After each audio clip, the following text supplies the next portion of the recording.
ఆ తర్వాత mobile data ఇవన్నీ కూడా తీసుకెళ్లారు. ఇందాక మన శ్రీరామ్ గారు చెప్తున్నట్టుగా కూడా నా పాత్ర ఎక్కువగా లేదు, ఇప్పుడున్న వాళ్ళ పాత్ర కూడా ఉంది, నా పీఏకి నాకు సంబంధం లేదు, ఇట్లాంటివన్నీ తప్పించుకునే ప్రయత్నాలు అయితే చేస్తా ఉన్నారు సుబ్బారెడ్డి గారు. పవన్ గారు, మీకు సార్ అట్లాగే ప్యానెల్లో ఉన్న మిత్రులకి, మన ఏబిఎన్ వీక్షకులందరికీ కూడా గుడ్ ఆఫ్టర్నూన్ అండి. సార్ నమస్కారం. నమస్కారం.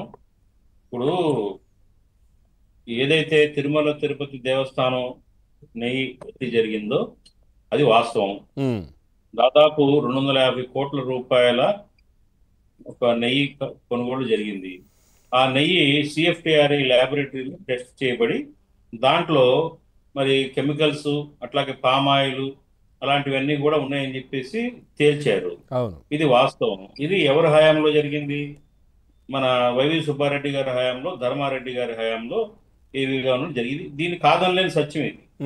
ఇది ఈ కేవలం డబ్బుల కోసం మరి కోట్లాది మంది భక్తుల మనోభావాలతోటి వీళ్ళు ఆడుకున్నారు. వీళ్ళకి దేవుడు అంటే విశ్వాసం లేదు, ప్రజల విశ్వాసాలంటే గౌరవం లేదు, రకరకాలుగా చేశారు. ఇవన్నీ మనం మాట్లాడుకున్నాం గతంలో కూడా. కాకపోతే ఏంటంటే వీళ్ళు ఎవరైనా కానీ వీళ్ళు చేసిన తప్పు వాళ్ళకి తెలుసు. హవాలా రూపంగా దాదాపు లక్షలాది రూపాయలు చేతులు మారినాయి. అది కూడా సిట్ ఫైనలైజ్ చేసి చెప్పింది విచారణ జరిపి. వీళ్ళు ఒప్పుకుంటారంటే ఇవాళ విచారణ చేసి ఇంటరాగేట్ చేసినా కానీ వీళ్ళు మేము నిజమే చేసామని ఒప్పుకుంటారా వీళ్ళు? చెప్పండి. అందులో మీరు ఇందాక మన దీంట్లో రిపోర్టింగ్ లో చెప్పారు, ఇది హార్డ్ డిస్కులు దొరికినాయి, పత్రాలు దొరికినాయి, సెల్ ఫోన్ లో డేటా దొరికింది అని. అసలు ఎప్పటి నుంచో ఈ కేసు ఇది బయటపడిన దగ్గర నుంచి దాదాపు దగ్గర సంవత్సరంన్నర నుంచి మనం డిస్కషన్ లో ఉన్న సందర్భంలో వీళ్ళు ఇంకా సాక్ష్యాల మొబైల్స్ అట్టి పెడతారా? చెప్పండి. సాక్ష్యాలు కానీ దానికి సంబంధించిన డేటా కానీ పత్రాలు కానీ ఏదైతే అందుబాటులో ఉన్నాయో అన్ని కూడా నిర్మూలించేస్తారు. దర్యాప్తు అధికారులకి కీలకమైన ఆధారాలు లేకుండా చేస్తారు ఖచ్చితంగా. కాబట్టి ఏంటంటే ఏదో దొరికిన వారికి తీసుకెళ్ళినప్పటికీ కూడా అవి పర్టికులర్ గా వీళ్ళ మీద చట్టపరమైన చర్యలు తీసుకోవడానికి పనికొచ్చే విధమైన డేటా అయితే దొరకదని నా ఉద్దేశం. వీళ్ళని ఎలా శిక్షించాలి? తప్పదే జరిగింది.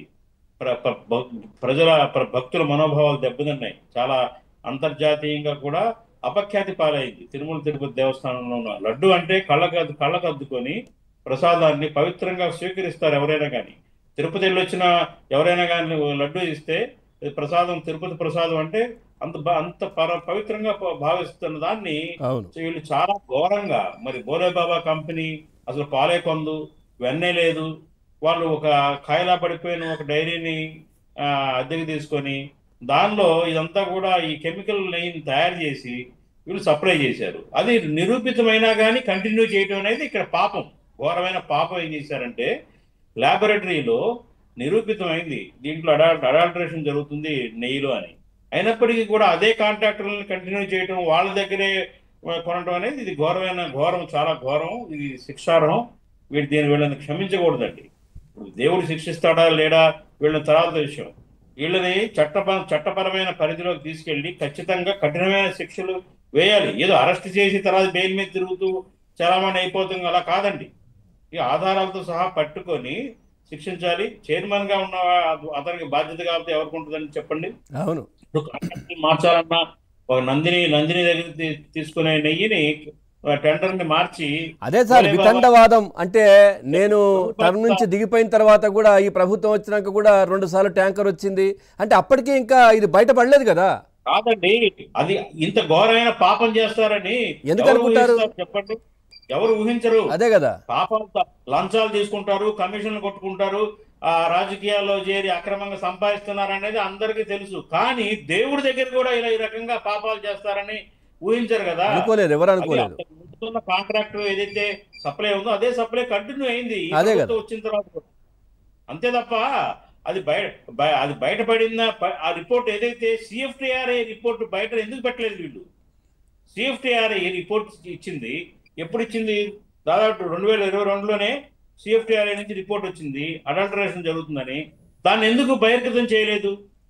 అప్పుడైనా ఆపేసేయాలి కదా టోటల్ యాక్టివిటీ. అవును, బహిర్గతం చేసి ఉంటే తర్వాత వచ్చిన ప్రభుత్వం చాలా సీరియస్ గా తీసుకునేది. అసలు ఏదైతే ఈ ప్రభుత్వం వచ్చిన తర్వాత చంద్రబాబు నాయుడు గారు ప్రకటనలు చేసేంత వరకు కూడా ప్రపంచానికి తెలియదు తిరుమల తిరుపతి దేవస్థానంలో నెయ్యి కల్తీగా సప్లై జరుగుతుందని. ఈ ప్రభుత్వం మారిన తర్వాతే ఈ బయటకు వచ్చిన రైట్, ఓకే. నిజం ఇది. సో సో ఏంటంటే మా మా మా పార్టీ నుంచి మేము ఇదేంటంటే ఏదైతే కల్తీకి బాధ్యులు ఉన్నారో, ఎవరైతే ఈ పాపానికి బాధ్యులో, ఈ అక్రమ సంపాదన కోసం భక్తుల మనోభావాలతో దెబ్బతిన్నారో వీళ్ళని కఠినంగా శిక్షించాలి. చట్టపరంగా వీళ్ళని శిక్ష కోసం ఆధారాలు, సహేతుకమైన ఆధారాలతో